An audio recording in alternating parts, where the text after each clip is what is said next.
பாவம் செய்யும் எவரும் பாவத்திற்கடிமை. இரக்கத்தின் தெய்வமே, நீ கருணையுள்ளவர். பாவத்திலும் பலவீனத்திலும் விட இயலாத பழக்கத்திலும் வாழ்ந்து கொண்டிருக்கும் அனைவர் மட்டிலும் நீர் மிகுந்த பொறுமையோடு இருந்து திருத்தமான வாழ்வு கழித்து வருகிறீர். ஆனால் பாவச் சோதனை ஒரு மனிதனை வலை போட்டு சிக்க வைக்கிறது. அதிலிருந்து விடுபட முடியாத நிலை உருவாகிறது. ஆதாம் ஏவாள் சாத்தானின் பேச்சை கேட்டு அதற்கு அடிமை போல மாறிவிட்டார்கள்.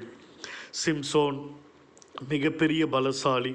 விபச்சார பாவத்தில் விழுந்து அதற்கு அடிமையாகி தன் கண்களை பறிகொடுத்து சாகடிக்கப்பட்டான்.